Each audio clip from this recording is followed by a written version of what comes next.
नमस्कार दोस्तों, let's learn channel में आपका स्वागत है। दोस्तों, हमने उस दिन जो है 50 प्रश्न डिस्कस कर लिया था और आज हम जो है 50 के बाद 51वां प्रश्न से देखेंगे। ये जो चैप्टर है आपका मानव नेत्र तथा रंग बिरंगा संसार है, जिसका जो ये फिजिक्स का जो किसी किसी बुक में जो है फिजिक्स में ये सेकेंड चैप्टर में दिया हुआ है और किसी किसी बुक में जो है यह थर्ड चैप्टर के रूप में दिया हुआ है। तो देखिए, हम इसका जो 50वां प्रश्न था वो डिस्कस किए थे। क्या किए थे? 50वां प्रश्न डिस्कस, आयु में वृद्धि होने के साथ पर मानव नेत्र में सामंजन क्षमता घट जाती है, यह दोष कहलाती है अबिंदुकता, दीर्घ दृष्टि दोष, लघु दृष्टि दोष, जरा दृष्टि दोष। इसका आंसर जो हो जाएगा 50 का क्या हो जाएगा दोस्तों? जरा दृष्टि दोष। ठीक है ना, वृद्धावस्था होने के बाद आदमी क्या होता है, समझ क्षमता घट जाता है, इस कारण जरा दृष्टि दोष उत्पन्न हो सकता है। ठीक है, चलिए 51वां प्रश्न क्या कह रहा है कि कॉर्निया में दोष अर्थात उसके पूर्ण गोलीय न होने के कारण किस प्रकार की घटना नेत्र दोष होता है? अबिंदुकता, दीर्घ दृष्टि दोष, जरा दृष्टि दोष, लघु दृष्टि दोष। तो कॉर्निया में जो दोष होता है वो क्या कहते हैं, उसके पूर्ण गोलीय न होने के कारण जो नेत्र दोष होता है उसको क्या कहते हैं हम लोग? तो 51 का जो आंसर हो जाएगा ए, अबिंदुकता हो जाएगा दोस्तों। क्या हो जाएगा? अबिंदुकता। चलिए 52 का जो आंसर है प्रश्न पहले पढ़ते हैं। क्या कह रहा है? अबिंदुकता नेत्र दोष वाले व्यक्ति के चश्मे में किस तरह के लेंस वाले चश्मे का निवारण होता है? ठीक है, दोष का निवारण होता है। लेंस लगाएंगे, कौन सा लेंस लगाएंगे जिससे निवारण उसका हो जाए? अवतल लेंस लगाएंगे, बेलनाकार लेंस, उत्तल लेंस, द्विफोक्सी लेंस। तो देखिए, जब जिसको अबिंदुकता हो जाता है उस तरह के व्यक्ति के लिए जो है ना, उस दोष को दूर करने के लिए जो है हमें बेलनाकार लेंस का प्रयोग करना पड़ता है। किसका दोस्तों? बेलनाकार लेंस का। ठीक है, चलिए 52 के बाद 53वां प्रश्न में क्या कह रहा है? कह रहा है कि दोष रहित नेत्र 25 सेंटीमीटर और अनंत के बीच रखी वस्तु को आसानी से देख पाता है। इसके बीच की पूरी दूरी को कहते हैं, क्या कहते हैं? दृष्टि परिसर, या ठीक है ना, या अनंत बिंदु परिसर, या निकट बिंदु परिसर, इनमें से कोई नहीं है। तो 53 का जो हो जाएगा ना, ये परास भी बोलते हैं इसको। ठीक है, यहाँ परिसर लिखा हुआ है तो कोई टेंशन मत लीजिए दोस्तों। क्या कह रहा है कि दोष रहित जो व्यक्ति है जो 25 सेंटीमीटर अनंत के बीच की वस्तु को आसानी से देख पाता है, जिसके अंदर दोष नहीं है, तो इसके बीच की दूरी को क्या कहते हैं हम लोग? तो इसके बीच की दूरी को जो है ना, ये हम लोग कहते हैं दृष्टि परिसर कहते हैं। क्या कहते हैं दोस्तों? दृष्टि परिसर कहते हैं। इसका 53 का आंसर ए हो जाएगा। तो देखिए 54 में क्या कह रहा है? 54 में कह रहा है कि मानव नेत्र 2 है, अतः इसका दृष्टि क्षेत्र क्या होगा? तो दोस्तों मानव नेत्र एक ये है और एक ये है, 2 नेत्र है। इसका मान लीजिए 90 डिग्री का क्षेत्र है, इसका भी मान लीजिए 90 डिग्री, दोनों मिला के कितना हो गया दोस्तों? 180 डिग्री हो गया। तो दोस्तों आशा है कि आज के बाद आप लोग कभी नहीं भूलिएगा कि मानव नेत्र 2 हैं, अतः इसका दृष्टि क्षेत्र कितना हो जाएगा? 180 डिग्री हो जाएगा। आशा है दोस्तों समझ गए होंगे। चलिए 54 के बाद 55वां प्रश्न में क्या कह रहा है? दूर दृष्टि वाली आंखें साफ साफ देख सकती है, दूर की वस्तु को, निकट की वस्तु को, बड़ी वस्तुओं को, इनमें से कोई नहीं। तो दूर दृष्टि वाली आंख साफ साफ देख सकती है। क्वेश्चन तो देखिए 55 का जो आंसर हो जाएगा क्या हो जाएगा दोस्तों? दूर दृष्टि वाली आंख, जिसको दूर दृष्टि दोष हुआ उस किसको देख सकता है? तो ये जो है ना, ये किसको देख सकता है दोस्तों? तो ये केवल दूर की वस्तु को ही देख सकता है साफ साफ। ठीक है, हमने बताया था जिसको दूर दृष्टि दोष होता है वो दूर की वस्तु को स्पष्ट देख सकता है।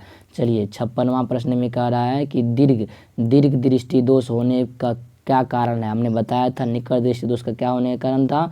अब पूछ रहा है दीर्घ दृष्टि दोष होने का क्या कारण है? तो 56 का जो आंसर होगा, पहला प्रश्न ऑप्शन पढ़ते हैं। अभिनेत्र लेंस की फोकस दूरी घटना, नेत्र गोलक का बड़ा हो जाना, अभिनेत्र लेंस की वक्रता घटना, अभिनेत्र लेंस की फोकस दूरी अत्यधिक हो जाना। देखिए, तो दीर्घ दृष्टि दोष होने का कारण है 56 का डी हो जाएगा, अभिनेत्र लेंस की फोकस दूरी का अत्यधिक क्या कहते हैं, क्या हो जाना? अत्यधिक हो जाना। ठीक है ना, चलिए बड़ा हो जाना होता है। चलिए कह रहा है अगला प्रश्न में कह रहा है कि अभिनेत्र लेंस की फोकस दूरी में परिवर्तन किया जाता है पुतली द्वारा, दृष्टि बदल द्वारा, पक्षांबी द्वारा, परितारिका द्वारा। अभिनेत्र लेंस में जो है फोकस दूरी में परिवर्तन किया जाता है, ये किसके द्वारा? पक्षांबी दूरी द्वारा। ठीक है ना, पक्षांबी द्वारा। ठीक है 58 का जो क्वेश्चन है ये क्या कह रहा है कि रेटिना प्रकाश को परिवर्तित करता है विद्युत ऊर्जा में, विद्युत सिग्नल में, वास्तविक प्रतिबिंब में, इनमें से कोई नहीं। तो रेटिना जो है ये प्रकाश को परिवर्तित करता है, क्या हो जाएगा इसका आंसर? रेटिना प्रकाश को परिवर्तित करता है विद्युत सिग्नल में। कैसे, किस सिग्नल में? तो विद्युत सिग्नल में परिवर्तित करता है। चलिए 59 का जो प्रश्न है ये कह रहा है कि नेत्रदान करने वाले व्यक्ति की आयु सीमा कितनी होनी चाहिए?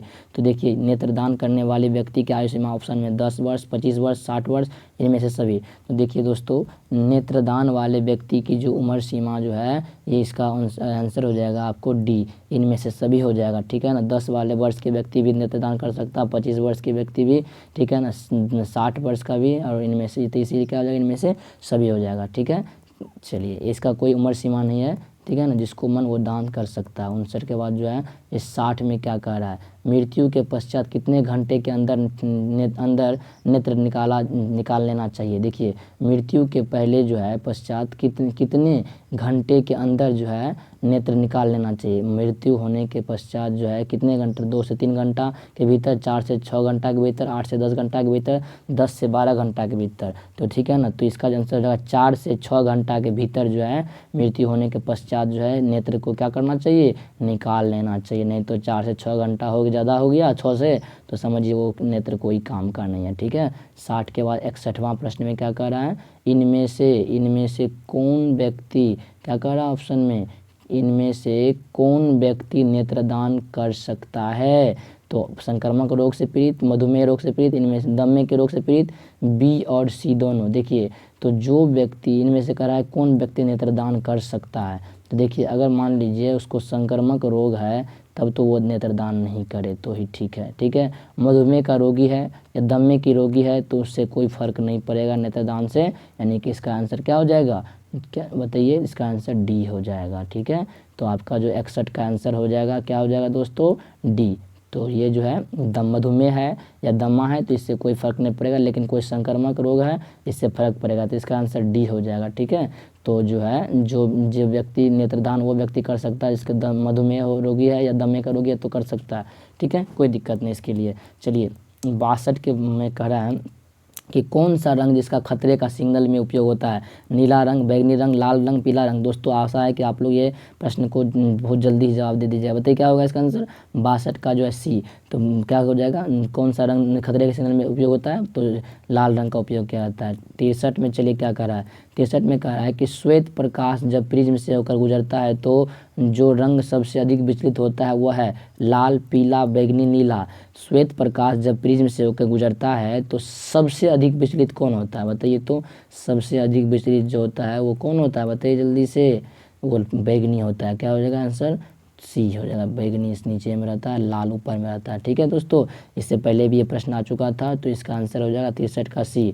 64 में क्या कह रहा है? देखिए प्रकाश एक पतली झिल्ली से होकर नेत्र में प्रवेश करता है, इस झिल्ली को क्या कहते हैं? नेत्रपटल, कॉर्निया, परितारिका, पुतली।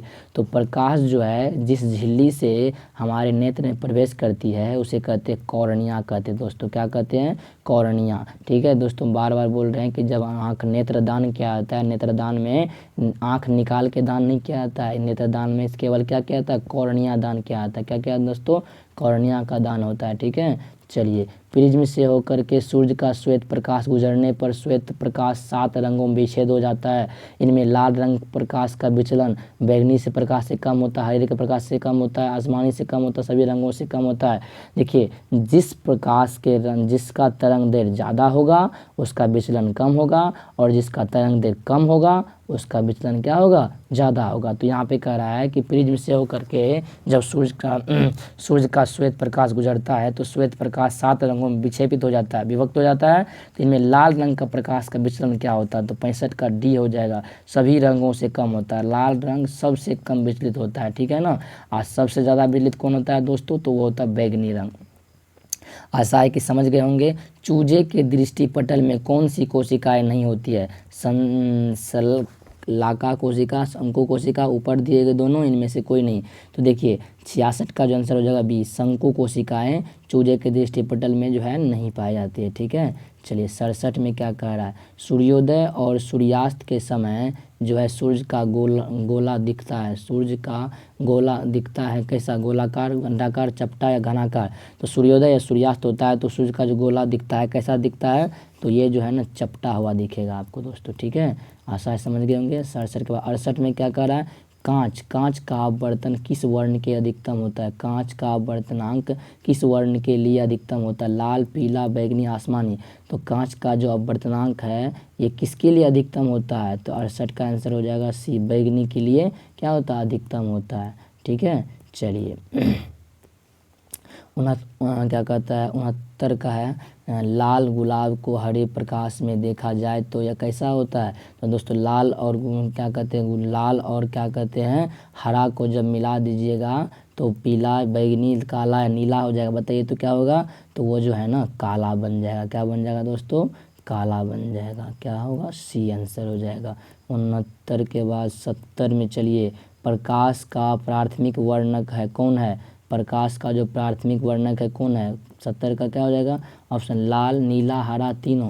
तो क्या हो जाएगा, तीनों जो है ना प्रकाश का वर्णक है, ठीक है ना, लाल भी, हरा भी, नीला भी, ठीक। प्रकाश का प्राथमिक वर्णक कौन होता है, लाल, हरा, नीला, ठीक है ना, तीनों होता है। 70 के बाद 71 में चलिए क्या कर रहा है, कह रहा है कि पेशियों के शिथिल होने का पर अभिनेत्र लेंस की फोकस दूरी क्या होती है, लगभग होती है 3.5 सेंटीमीटर, 2.5 सेंटीमीटर, 4.2 सेंटीमीटर, 2.7 सेंटीमीटर। देखिए पेशियों के शिथिल होने पर जो अभिनेत्र लेंस की फोकस दूरी होती है लगभग ये जो है 2 क्या होती है 5 सेंटीमीटर होती है, ठीक है। चलिए 71 के बाद 72 में क्या कह रहा है, 72 में कह रहा है कि अति सूक्ष्म कण किस तरह के प्रकाश को प्रकीर्णित करते हैं। तो अति सूक्ष्म कण जो है ये क्या कहते हैं आपको, लाल, पीला, नीला, बैंगनी। तो अति सूक्ष्म कण जो है ये नीला रंग को ज़्यादा परिकीर्णित करते हैं, ठीक है, प्रकाश को परिकीर्ण करते हैं, ठीक है। चलिए 72 के बाद 73 में कह रहा है कि किसी प्रिज्म से होकर गुजरने वाली प्रकाश के लिए आपतन कोण आई और अपवर्तन कोण आर हो तो निर्गत कोण का मान क्या होगा। एल आर के बराबर, एल आर से छोटा, एल प्लस एल आई और प्लस एल आर से बराबर, एल आई के बराबर होगा, ठीक है। तो कह रहा है किसी प्रिज्म से होकर के गुजरने वाले प्रकाश के लिए आपतन कोण आई और अपवर्तन कोण आर जो है निर्गत कोण का मान क्या हो जाएगा, तो ये हो जाएगा आपको डी, एल आई के बराबर हो जाएगा, ठीक है। 74 नंबर के प्रश्न में क्या कह रहा है दोस्तों, 84 प्रश्न को डिस्कस करेंगे हम लोग दोस्तों। इसका जो पहला वीडियो है आपको डिस्क्रिप्शन में लिंक दिया हुआ है, जाके वहाँ से देख लीजिए, ठीक है, अगर पहला नहीं देखे हैं तो, ठीक है। आशा है कि दोस्तों 480 प्लस से नंबर आपको कम नहीं आएगा। अगर इस तरह से जिस तरह तैयारी करवा रहे अगर आप देख लेते मेरा सारा वीडियो तो आपको 480 से कम नंबर नहीं आने वाला है, काफ़ी ज़्यादा, इससे ज़्यादा ही नंबर आएगा दोस्तों। कह रहा है प्रश्न, पहला प्रश्न कह रहा है कि 74 में कह रहा है कि वास्तविक सूर्यास्त और आभासी सूर्यास्त के बीच लगभग कितने समय का अंतर होता है, 1 मिनट, 2 मिनट, 3 मिनट या 4 मिनट दोस्तों। तो 2 मिनट का अंतर होता है, जब सूर्योदय होता है और सूर्यास्त भी हो जाता है तो 2 मिनट का अंतर जो है क्या कहते हैं बीच में लगभग समय अंतर होता है, ठीक है। चलिए दो, इसका बी आंसर हो जाएगा। चलिए अगला 74 के बाद 75 में कह रहा है कि उदय और अस्त के होते समय सूर्य दिखाई देता है पीला, लाल, नीला, काला। तो जब सूर्य उदय और अस्त होता है, जब उगता है और जब छिप जाता है, डूब जाता है, तो इसका जो है आंसर हो जाएगा क्या दिखाई पड़ता है बताइए तो। 75 का क्या हो जाए, तो ये कैसा लाल दिखाई पड़ता है, कैसा दिखाई पड़ता है दोस्तों, लाल दिखाई पड़ता है, ठीक है। चलिए अगला प्रश्न कह रहा है कि एक एंगस्ट्रॉम, ठीक है, एंगस्ट्रॉम जो है ना ए पे 0 रहता है इसलिए इसको एंगस्ट्रॉम पढ़ते हैं दोस्तों। इंटर में जाके अच्छी तरह से इसके बारे में पढ़िएगा आप लोग। एंगस्ट्रॉम का मान क्या होता है, देखिए इसको ऐसे लिखने में नहीं बना इसीलिए ऐसा लिखा गया है दोस्तों। देखिए इसको ए नंबर का ऑप्शन है 10 पर पावर क्या है -10 मीटर, 10 पर पावर -8 मीटर या 10 पर पावर -11 मीटर, इनमें से कोई नहीं। तो दोस्तों एक एंगस्ट्रॉम बराबर होता है आपको क्या होता है बताइए तो 10 पर पावर क्या होता है -10 मीटर होता है। एक आंसर हो जाएगा इसका, याद रहेगा दोस्तों, 10 पर पावर क्या होता है -10 मीटर होता है। ये काफ़ी बार क्वेश्चन पूछा गया इसीलिए इसको ध्यान रखिएगा। चलिए 77 में कह रहा है कि प्रिज्म से जो है, प्रिज्म से प्रकाश की कौन सी परिघटना घटती है, परावर्तन, अपवर्तन, वर्ण विक्षेपण में से कोई नहीं। तो प्रिज्म से जो है ना प्रकाश की जो है कौन सी परिघटना घटती है, तो ये जो है वर्ण विक्षेपण होता है प्रिज्म से। क्या होता है? वर्ण विक्षेपण। 77 के 78 में कह रहा है कि नेत्र लेंस की फोकस दूरी अधिक हो जाने से कौन सी दृष्टि दोष होता है? निकट दृष्टि दोष, दूर दृष्टि दोष, ज्यादा दृष्टि दोष, इनमें से कोई नहीं। तो नेत्र की जब फोकस दूरी अधिक हो जाती है तो इससे कौन सा दोष होता है दोस्तों? तो 78 का जो हो जाएगा ये बी हो जाएगा, दूर दृष्टि दोष होती है। नेत्र लेंस के फोकस दूरी अधिक हो जाने पर जो है ये दूर दृष्टि दोष उत्पन्न होती है। 78 के बाद 79 में क्या कह रहा है? 79 में कह रहा है प्रश्न में कि किस दृष्टि दोष में किसी वस्तु का प्रतिबिंब रेटिना के आगे बनता है? निकट दृष्टि दोष, दूर दृष्टि दोष, ज्यादा दृष्टि दोष, इनमें से कोई नहीं। तो किस दृष्टि दोष में किसी वस्तु का प्रतिबिंब रेटिना के आगे बनता है? तो 79 का आंसर हो जाएगा ए, निकट दृष्टि दोष में जो है किसी वस्तु का प्रतिबिंब रेटिना के आगे बनता है। ठीक है। 80 में कह रहा है नेत्र की सामंजन क्षमता कम हो जाने से उत्पन्न होता है। निकट दृष्टि दोष, दूर दृष्टि दोष, ज्यादा दृष्टि दोष बोल देता। तो नेत्र की सामंजन क्षमता जब कम हो जाती है तो इससे उत्पन्न होती है। 80 का क्या हो जाएगा? बी, दूर दृष्टि दोष उत्पन्न होता है दोस्तों। क्या उत्पन्न होता है? दूर दृष्टि दोष उत्पन्न होता है। 81 में कह रहा है कि तारों का टिमटिमाते प्रतीत होने का कारण क्या है? वायुमंडल अपवर्तन, वायुमंडल वर्ण विक्षेपण, वायुमंडल परिकीर्णन, इनमें से कोई नहीं। तो तारे जो टिमटिमाते हैं इसका कारण है वायुमंडलीय अपवर्तन के कारण क्या होता है? तारा टिमटिमाते हुए नजर आते हैं। ठीक है। वायुमंडल में काफ़ी धूलकण है इसीलिए। ठीक है। चलिए 82 में कह रहा है कि एक प्रिज्म द्वारा श्वेत प्रकाश के स्पेक्ट्रम में वर्ण विक्षेपण जिस घटना के कारण होता है वह घटना है परिवर्तन, अपवर्तन, क्या कहता है? विकिरण। ठीक है। इनमें से कोई नहीं। तो 82 का जो आंसर हो जाएगा ये बी हो जाएगा, अपवर्तन। एक प्रिज्म द्वारा श्वेत प्रकाश के स्पेक्ट्रम वर्ण विक्षेपण की घटना जो होता है या अपवर्तन के कारण ही होता है घटना। ठीक है। चलिए 83 में कह रहा है कि किसी कण पर पड़कर प्रकाश के एक अंश से विभिन्न दिशाओं में छितरने को कहते हैं प्रकाश का परावर्तन, प्रकाश का अपवर्तन, प्रकाश का वर्णविक्षेपण, प्रकाश का परिकीर्णन। देखिए किसी कण पर पड़ करके प्रकाश के अंश के विभिन्न दिशाओं में छितरने को कहते हैं, क्या हो जाएगा इसका? सी, प्रकाश का वर्ण विक्षेपण कहते हैं। क्या कहते हैं दोस्तों? वर्ण विक्षेपण। 83 का सी हो जाएगा। 84 जब अंतिम प्रश्न क्या कहते हैं इस चैप्टर का दोस्तों ऑब्जेक्टिव का। आशा है कि आप लोग समझ रहे होंगे दोस्तों। अगर मेरे द्वारा पढ़ाया हुआ अच्छा लगता है तो प्लीज़ दोस्तों लाइक शेयर सब्सक्राइब कर दीजिए और अपने दोस्तों को भी शेयर कर दीजिए जिससे उन्हें भी क्या कहते हैं बेनिफिट मिल सके।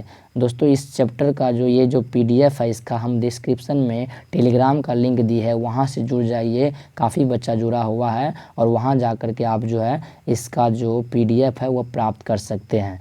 आशा है दोस्तों कि जो हम समझा रहे होंगे आप समझ रहे होंगे।